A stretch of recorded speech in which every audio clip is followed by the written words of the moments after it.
क्या होगा अगर मैं कहूं कि सोने और चांदी के खेल के सारे नियम ही बदल चुके हैं।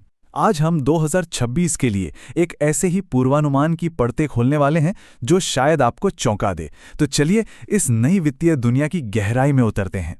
अच्छा, इस पहेली को सुलझाने के लिए हम 3 अलग अलग एक्सपर्ट्स की मदद लेंगे। एक होगा मैक्रो इकोनॉमिस्ट जो पूरी तस्वीर को देखता है, दूसरा है डेटा स्काउट जो हर सुराग को खोज निकालता है, और तीसरा है कॉन्ट्रेरियन जो हर थ्योरी पर सवाल उठाता है। देखते हैं कि ये तीनों मिलकर हमें कहाँ ले जाते हैं। साल 2025 में कुछ ऐसा हुआ जिसने मार्केट के बड़े बड़े दिग्गजों को भी हैरान कर दिया। सोना $4,500 पर पहुंच गया और चांदी $79 पर। लेकिन रुकिए, असली कहानी कीमतों में नहीं बल्कि इसकी वजह में छिपी थी। ये वजह वो बिल्कुल नहीं थी जो सब सोच रहे थे। ये एक बिल्कुल नई कहानी की शुरुआत थी। सोच कर देखिए, जिस एक नियम पर हम दशकों से भरोसा कर रहे थे वो अचानक टूट गया है। पहले सब मानते थे कि जब ब्याज दरें बढ़ती हैं तो सोना गिरता है, और जब दरें गिरती हैं तो सोना चढ़ता है।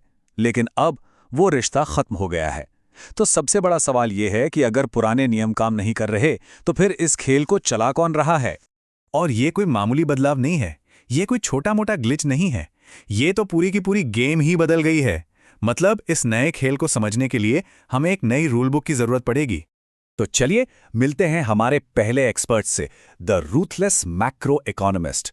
उनका एक सीधा सा तर्क है। वो कहते हैं कि असली खिलाड़ी सोना या चांदी नहीं बल्कि वो कागज का टुकड़ा है जिसे हम पैसा कहते हैं और जिसकी कीमत लगातार घट रही है। इस कॉन्सेप्ट को समझिए, फिस्कल डोमिनेंस।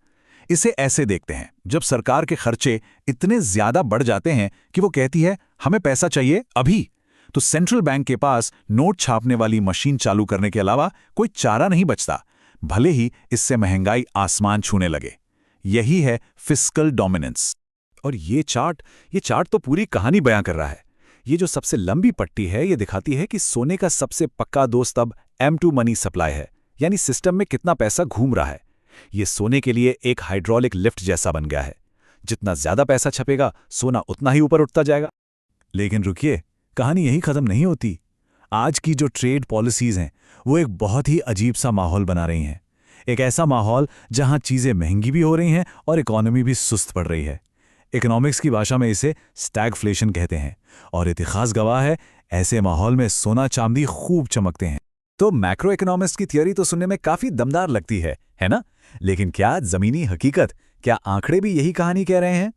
चलिए अब हमारे दूसरे जासूस द क्वांटिटेटिव स्काउट से पूछते हैं, जो सिर्फ और सिर्फ डेटा की भाषा समझता है। और डेटा का पहला सुराग ये है, दुनिया भर के सेंट्रल बैंक्स पागलों की तरह सोना खरीद रहे हैं। चीन, भारत, पोलैंड सब के सब लाइन में लगे हैं, और वो ये मुनाफा कमाने के लिए नहीं कर रहे, वो अपने देश को बचाने के लिए कर रहे हैं। उनकी ये जबरदस्त खरीदारी सोने के नीचे एक सेफ्टी नेट की तरह काम कर रही है, जिसे एक्सपर्ट्स सेंट्रल बैंक पुट कहते हैं। अब जरा चांदी की बात करते हैं। गोल्ड सिल्वर रेशियो, यानी 1 आउंस सोने से कितनी चांदी खरीदी जा सकती है, ये हमें एक बहुत दिलचस्प कहानी बताता है। अभी ये रेशियो काफी ज्यादा है, जिसका सीधा सा मतलब है कि चांदी अभी भी सोने के मुकाबले में काफी सस्ती है। और जब असली तेजी आती है ना, तो ये रेशियो गिरता है और चांदी सोने से भी तेज भागती है। मतलब असली पार्टी तो अभी बाकी है। तो चांदी ने हाल ही में $79 का स्तर छुआ है। ये एक अच्छा नंबर है, नो डाउट, लेकिन असली सवाल तो ये है कि ये कितना ऊपर जा सकता है। और इसका जवाब इतिहास में छिपा है। अगर हम 1980 में चांदी की रिकॉर्ड कीमत को आज की महंगाई के हिसाब से एडजस्ट करें तो वो करीब $150 से $200 के बराबर होगी। सोचिए, इसका मतलब ये है कि चांदी सिर्फ पैसे बचाने वाला कोई सेफ लॉकर नहीं है, ये एक रॉकेट भी बन सकता है। लेकिन हर कहानी में एक ट्विस्ट होता है ना। तो अब मिलते हैं हमारे तीसरे एक्सपर्ट से, द कॉन्ट्रेरियन। इनका काम है इस खूबसूरत सी कहानी में सुराग ढूंढना और हमें ये बताना कि आखिर क्या गलत हो सकता है। तो कॉन्ट्रेरियन हमें 3 बड़े खतरों से सावधान कर रहा है। पहला, अगर इकोनॉमी बहुत बुरी तरह से क्रैश कर जाए। दूसरा, अगर डॉलर अचानक बहुत ज्यादा मजबूत हो जाए। और तीसरा, अगर ऊंची कीमतों को देखकर लोग अपनी पुरानी चांदी बेचने के लिए बाजार में आ जाए। तो एक बात तो साफ है, ये रास्ता फूलों का नहीं बल्कि कांटों से भरा हो सकता है। और यहीं पर हम 2026 के सबसे बड़े सवाल पर आते हैं। एक तरफ तेजी वाले कह रहे हैं कि तिजोरियां खाली हैं, दूसरी तरफ मंदी वाले कह रहे हैं कि रिसाइकिल की भी चांदी की बाढ़ आने वाली है। सच क्या है? इन दो कहानियों की लड़ाई ही ये तय करेगी कि ऊंट आखिर किस करवट बैठेगा।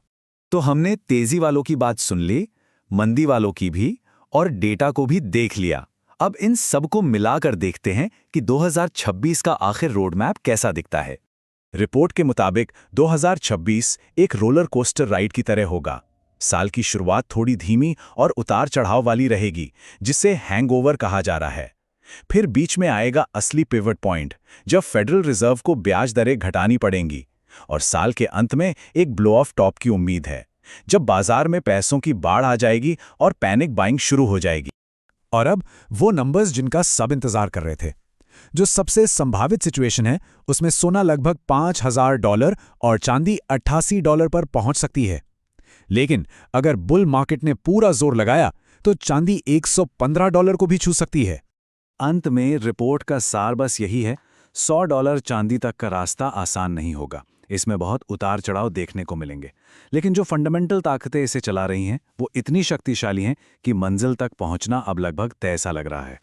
और हम इस एक सवाल के साथ इस विश्लेषण को समाप्त करते हैं। इस डिजिटल युग में जहां पैसा सिर्फ स्क्रीन पर देखने वाला एक नंबर बन गया है, क्या सोना और चांदी जैसी असली ठोस चीजें ही एकमात्र सुरक्षित पनाहगाह बची हैं? इस पर जरूर सोचिएगा।